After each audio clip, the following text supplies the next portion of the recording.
Mehsana police દ્વારા તેરા તુજકો અર્પણ કાર્યક્રમ અંતર્ગત 13 મોબાઈલ મૂળ માલિકોને પરત કરાયા। મહેસાણા તાલુકા પોલીસ સ્ટેશન ખાતે ડીવાયએસપી મિલાપ પટેલના અધ્યક્ષસ્થાને જિલ્લામાંથી ગુમ થયેલ અથવા ચોરાયેલ વસ્તુ મૂળ માલિકને પરત આપવાના કાર્યક્રમ તેરા તુજકો અર્પણ અંતર્ગત 13 જેટલા મોબાઈલ શોધી કાઢીને મૂળ માલિકોને પરત આપવામાં આવ્યા છે। ટેકનિકલ સર્વેલન્સ અને એક્સપર્ટ દ્વારા કુલ 3,80,000ની કિંમતના 13 મોબાઈલ પરત આપ્યા છે। સમગ્ર કામગીરી પીઆઈ ડીજી બળવા અને તેમની ટીમ દ્વારા કરવામાં આવી છે। સાથે જ ડીવાયએસપી મિલાપ પટેલે પોતાની પ્રતિક્રિયા પણ આપી છે। અહેવાલ ગાયત્રીબા ઝાલા, મહેસાણા।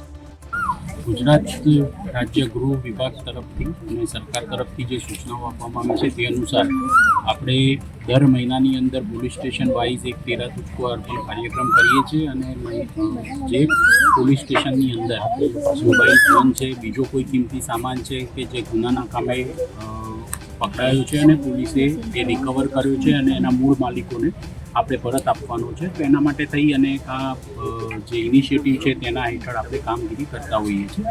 મહેસાણા તાલુકા પોલીસ સ્ટેશનની અંદર છેલ્લા 1.5 થી 2 માસની અંદર જે ગુમ થયેલા મોબાઈલ છે તેને અમારા જે પીઆઈ છે ડીજી બળવા અને તેઓના પીએસઆઈ અને એમની ટીમ દ્વારા કુલ આવા 13 મોબાઈલ ફોન જેની વેલ્યુ થાય છે 7.5 લાખ રૂપિયા, આ અમાઉન્ટના જે ફોન છે તેને રિકવર કરવામાં આવેલા છે। ગુજરાત રાજ્યના અલગ અલગ જિલ્લાઓમાં અલગ અલગ છેડેથી આ ફોન અમારી ટીમ દ્વારા રિકવર કરવામાં આવેલા છે અને આજે આ કાર્યક્રમ હેઠળ આના જે લાભાર્થીઓ છે તેઓને ફોન આપણે પરત કરેલા છે। અમે તમને આપીશું પણેપણના સમાચાર। જો તમે અમારા નિર્ભય માર્ગ ન્યૂઝ ચેનલને સબસ્ક્રાઇબ કર્યું નથી તો અત્યારે જ નીચે આપેલા આઇકોન બટન પર ક્લિક કરીને સબસ્ક્રાઇબ કરો અને શેર કરવાનું ભૂલશો નહીં।